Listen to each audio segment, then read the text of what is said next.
Hey, good morning, y'all. Thank you for tapping in this morning for some real talk from the heart. Daily devotions through the Bible, Genesis through Revelation, and just hopping on here and sharing some thoughts from my morning devotion, my morning reading. I'm currently reading devotionally through Ecclesiastes, and this morning's devotion is from Ecclesiastes chapter 5.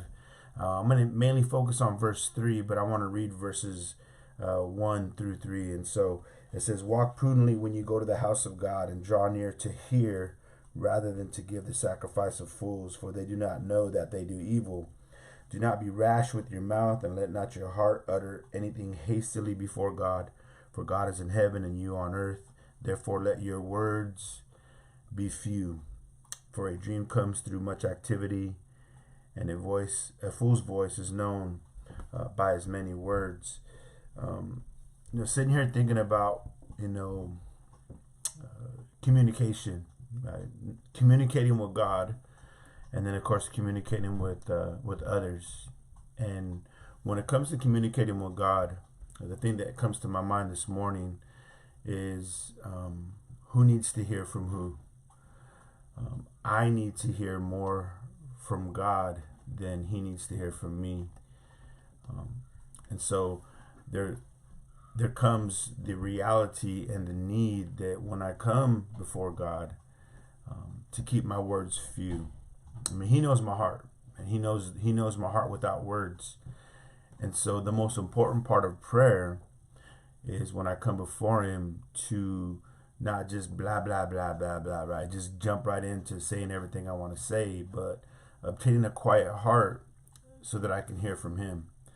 And I don't want to be guilty of talking too much, right? It says here in this verse, right? Walk prudently when you go to the house of God, and draw near to hear, right? Draw near to hear. That is the important aspect of prayer. It's the important aspect of coming to the house of God, is coming with a heart that desires to hear from God, and not to be heard, right? Not to be heard, not to just blah blah blah, bump my gums and come with all the things that I want to unload on people, or even unload on God.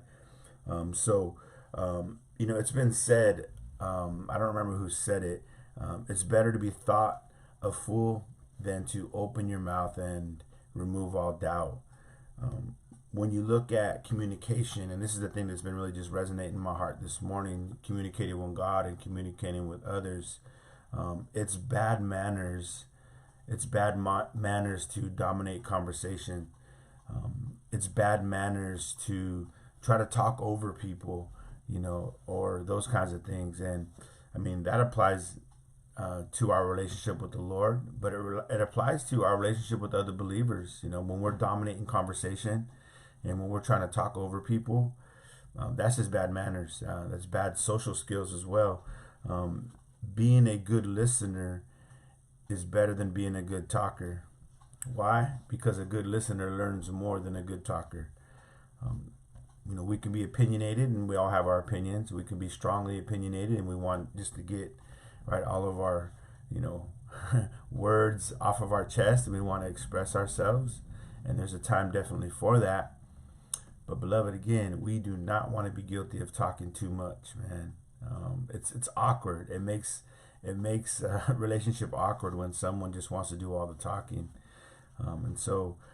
I always use this analogy. I mean, you've heard it before, right? We have 2 ears and 1 mouth for a reason, right? Which means we should listen twice as much as we speak.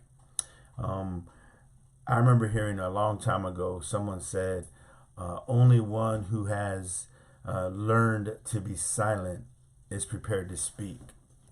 Only one who has learned to be silent is prepared to speak. Sit silently before the Lord, learn from Him, and you'll be prepared to speak. When you come to the house of God, right, don't come to offer the sacrifice of fools, which can be definitely just a running mouth, right? But come intent to hear from Him, but also listen to hear from His people. I was just having a conversation with a couple last night as we were talking, and we did a little Bible study together.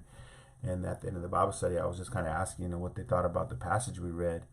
And I shared with them that, I want to learn too. I want to learn too. So keep this in mind today.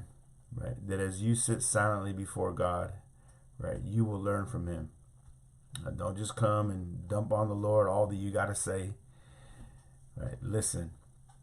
And then also when you're in conversation with other people, don't be someone who talks too much.